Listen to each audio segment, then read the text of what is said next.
The second pillar of the COCA or COCA model is O as in optimism.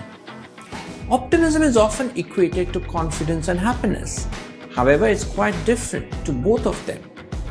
An optimist is not always happy, and someone who is happy may not always be optimistic.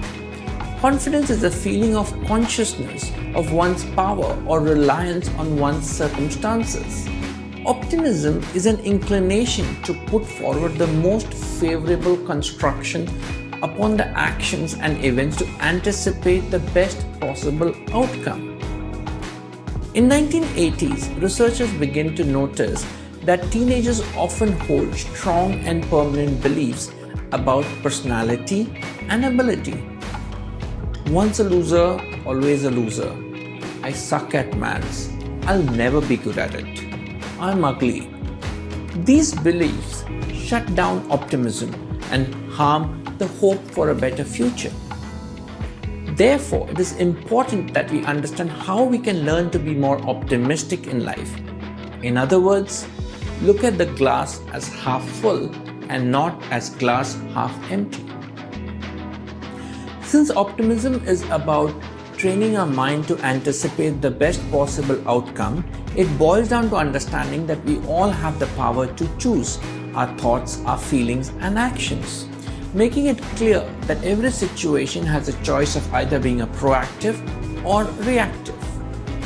In my experience, the concepts introduced by author Stephen Covey in his book, The 7 Habits of Highly Effective People, goes a long way in making an individual understand what can be controlled and what cannot. And once that is understood, then the energy can be focused on what can be controlled, thereby driving productivity and improving overall optimism, and when one feels in control of the situation rather than feeling powerless. Stephen Covey writes, "I'm not a product of my circumstances, I'm a product of my decisions." What a powerful statement. In his book, Covey distinguishes between proactive people who focus on what they can do and can influence, and reactive people who focus their energy on things which are beyond their control. Reactive people maintain an attitude of victimism and blame.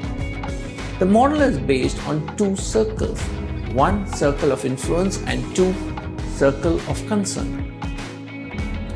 Proactive people focus their efforts on circle of influence and control, which is the area we can actually have control or act upon. They work on things such as health, work, studies, etc.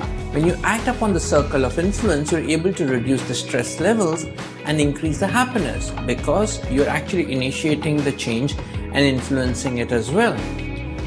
Positive and proactive approach enlarges the circle of influence. On the contrary, reactive people focus their efforts on the circle of concern, things over which they have little or no control. For example, whether government policies, reactions from others, etc. Reactive people tend to neglect those things that they can actually work upon.